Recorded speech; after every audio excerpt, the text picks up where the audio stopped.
Welcome back to Trollspeilet. As I promised last week, we are going to talk more about the seat of the rider.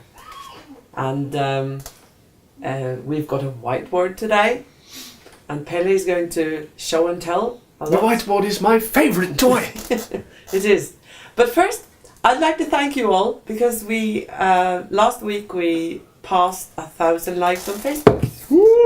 And that was really cool. Thank you all. So, Pelle, can you show us? Pelle has got this favorite stick figure, and the stick man and the stick horse. And we're not artists, so you have to excuse us for being a little inaccurate and not so. I will have to arrest you. We are artists, and that's why we are inaccurate. Aha. But okay, let's see what you can tell us about the theory of the body. The theory of the body and everything in it. All right. I have drawn, as you see, a horse or something approaching a horse, and a person. Obviously not me, because I'm a lot more heavy, massy than this. But this is enough, I think, to show what we need to know about how the body moves, enable us to move correctly with the horse. So the seat of the rider is really quite simple. However, it is not easy. But I will draw two things. There's two things you need to know about the seat. And from that you can extrapolate everything if you're extremely devoid of work. Yeah? Because you will need some time. But here, this is what I have for you. This here piece from the saddle, this will be your seat bones at the very bottom of your pelvis, right? This here is your pelvis. Or my pelvis, or someone else's pelvis. And it should be upright. It should be upright like this. The upright pelvis is often not what you think it is. Very often it will be tilted. So many riders will have a pelvis like that, and then back following this way. That's especially girls will have this seat. Women, I might say. Men will tend to have more a seat like that, with the pelvis tilted backwards. This is what's commonly called the cavalry slouch, actually. So this has had a name for, hundreds of years, likely. But none of those are correct in the way we are going to try and show correct now. So, before we move on to the correctness of this seat and the principles that are going to guide it, we'll have to put in some disclaimers. There are situations where you can't sit like this. For instance, if you want to jump a 2-meter tall fence, that's stupid, because you're going to break something. Something you might want to keep. And there are other situations too where you will have to what can I say? Lighten the seat? Yeah, lighten the seat, or many other little details that might... I will get into that later. We'll get into that in later videos as well. But these are the principles. The upper body, including your upper arm, that we haven't drawn this here, including the upper arm, the head, the spine, and the pelvis. Those are not allowed to move at all. Relative to each other. Relative to each other, these things are not allowed to move. This here lower arm is allowed to move, so we'll take it out. But this is supposed to be not stiff, not rigid, but you're not allowed to move either. So yeah, stable. A bit of it. Stable in these. Alright, that's one principle. The second is, every movement you need to do, whether you're a rider or another sort of athlete, or even a dancer, or ballet dancer, the list goes on. Gymnasts.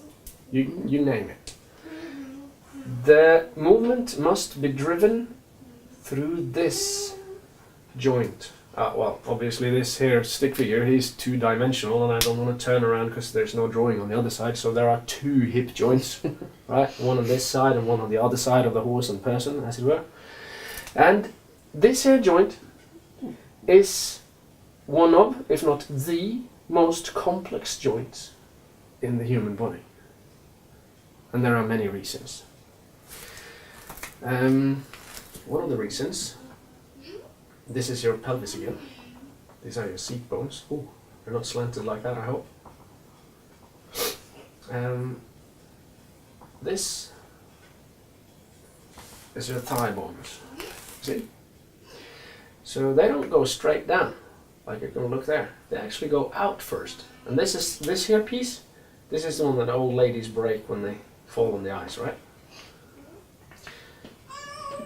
And we can't break that, and that doesn't really matter for us. But this means that these here bones, they can rotate in all sorts of directions. They will have this sort of movement, but they will also rotate out. As you can see from this picture, they'll rotate in that direction. And that makes it extremely complex. So, simple, two principles. No movement, loads of movement. Yeah? Simple. But extremely difficult to perform unless you already know how to. But I'd like to comment, because I'm coming from the traditional riding instructing logic. Yes? And how they all how we traditionally instruct. Yeah. And you always say the same thing. You say straighten up, stretch upwards, sit in the lowest part of the saddle, Yes. relax in your legs, and if the horse should by magic disappear, you should land on your 2 feet. You should be balanced. We're talking about that there should be a vertical line between the ear and the shoulder and the hip joint and the foot of the rider. Yeah. So it's the same, but what we are doing is we're going into the center, the core of the problem, and looking into what is really happening here. Yeah. Because everyone is talking about the hands and the head and the legs. They should be still. But if the hip joint is not moving, it's impossible to sit still with the head or the hands or the legs. This is, of course, totally true.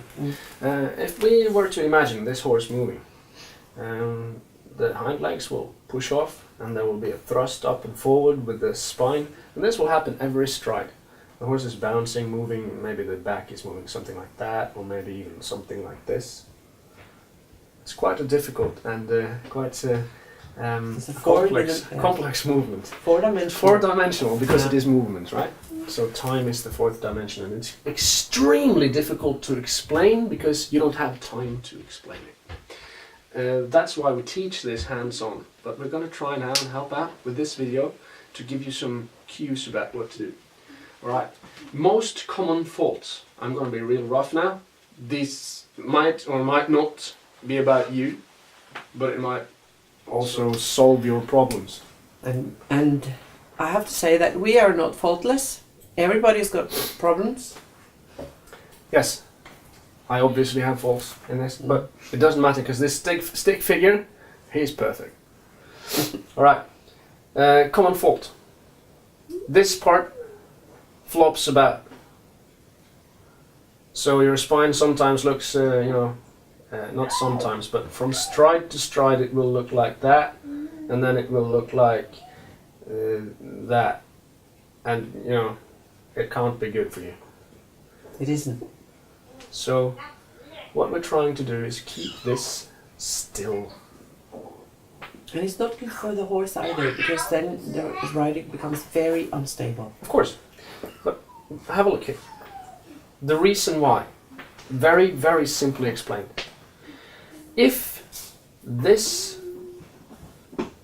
is in the bottom of the saddle, and the saddle is well made, and everything here is still, our stick figure can do it. even, you know, our stick figure, he can even do it at an extended trot. I'm telling you, this guy is awesome. So he's got some arms hanging down the side of his body, and according to riding theory, there should be a straight line from the elbow through the bit. There's some hands somewhere, maybe their hands are there, not down here, and all the way down to the bit, right? That's the straight line, just so you know. Yeah. If this is still, then this is still too. And the horse will know exactly what you mean. It is not difficult to discern. It can be difficult to do, but it is not difficult to understand. Now, we have said now that this won't move. That means that this won't move. It can be as soft as you like. That's the softness of the hand and the dexterity of the hand, and you can probably find 100 other words for it in the riding literature. But this, the movement inside your fingers and your wrists even, might be very important when you get to this stage. This is very, very important. This gives the stability of the whole structure of horse and rider. Alright.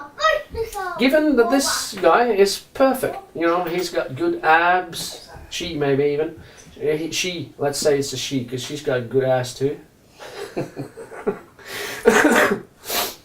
And some good hamstrings on there. And even some calves that work. Alright. So, we put on the lower leg just a little bit onto the horse. No spur, no jabbing, no feet hacking the horse. They're just supporting softly on the side of the horse, as if you're holding the waist of your woman while you're walking. You're not jabbing and doing all that sort of stuff. Your leg is soft and in contact. And that can happen because of the movement in the hip. Try and follow. This is difficult. If this moves correctly, the leg can stay in touch with the horse without blocking the movement through the back of the horse. And without wobbling. And no wobbling, no hacking, no nothing. This is the beauty of it. If there is a little bit of not tension, a little bit of tonus in the musculature, as it must be, a little bit to open your hips in every movement, you need to open up this angle, like that. But the upper body stays still, relative to the ground. So, keep this still all the time, touching the horse. What happens if the horse loses balance and pulls at the bit? We're talking small increments. We're not talking about what happens if the horse almost falls on his nose, because that horse isn't trained yet. That's a different story. But if the horse is balanced and were to pull a little bit here because he loses his balance a little bit forward, what happens to the body? It is tilted forward, right? But you're not allowed to do that, and you know that, and you try to stay balanced. And if you are balanced, not if you're flopping, but if you are balanced in your upper body, your lower body too will try and keep your stability. So you will use these muscles a little bit more, just a little bit, just a tiny increment, to keep from tilting forward. This is just grams and millimeters and centimeters. It's not about, you know, half a meter forward, almost fell off the horse sort of thing. Then you're outside of what you would call aids. We're tensing up and all that is not what we're talking about. This is what you do when everything is very good. A little bit more touch here, because you want to keep your own balance. And the horse gains the balance again. What happens when you touch the horse a little bit with your lower leg? It balances it. What does it do? It goes forward. Uses the hind legs? Yeah, it engages the hindquarters, and depending on whatever you do here, it will go forward or up or whatever. You can choose that, but you get a little bit more energy. You just did a half halt, and the horse asked for it. You did it forwards and not backwards? Yes, you did the half halt forwards. You didn't have to think about it. Everything becomes autonomous almost. But only if you are within the frames of correct movement. And this frame may or may not be big. But then there is a problem when we explain this. People think that they don't understand how the hip joint is moving. Yes. And the movement of the hip joint is extremely complex. We drew a little bit here, and there's a little bit here. We drive through the hip from these muscles, and we will explain for you thoroughly how the hip should move when riding, when walking, when squatting. We might even put other exercises in, but we will show all of that in upcoming videos. To go back, 2 principles. 1, stay stable in your upper body, including your pelvis. Have a look in the mirror. Have someone watch. Have someone who knows what they're about watch. The second, move through the hip joints. Your hip joints are located not up here in your waist, not above your belt, but quite a bit below your belt here. That's my hip joint. Next time we come back to the seat, there will be more precision in what we're doing. See you.